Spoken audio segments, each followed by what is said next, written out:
Is there any general rule of thumb that can be followed for where and when to add commas and full stops? I always mess up with my writing by adding commas and full stops, periods, in the wrong places. Is there any rule of thumb or some other way that I can follow to avoid this problem?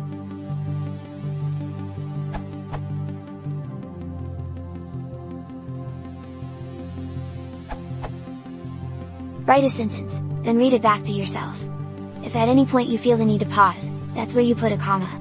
Once you have practiced like this for a while, you will be able to put them in as you write.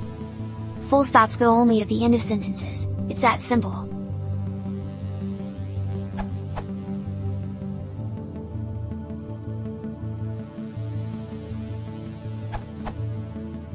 Ellen Dilfettel has great advice regarding placing commas when you pause when reading a sentence aloud. The only thing I feel needs to be added to that answer is to not overuse commas, that is, don't use a comma when you need a period. Each sentence normally should not have two main clauses separated by a mere comma. For example, I love to eat ice cream, on hot summer days I always buy some. This is incorrect, because there's two distinct thoughts and two verbs here, I love and I buy.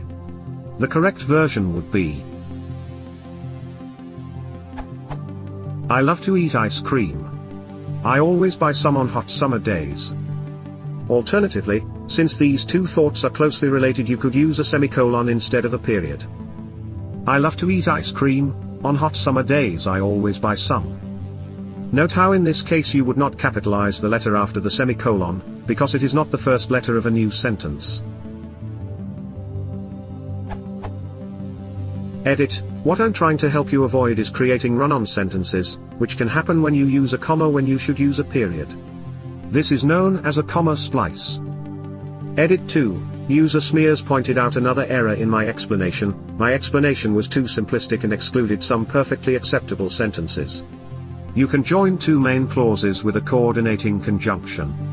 User Smears gives the example.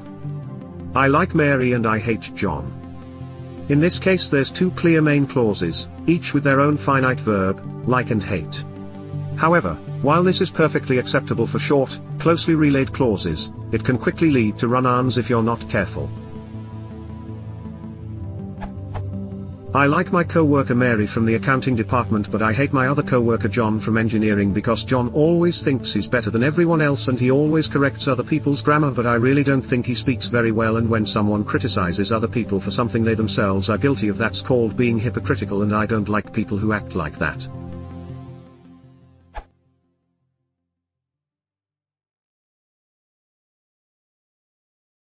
If you want to support the channel, please consider subscribing.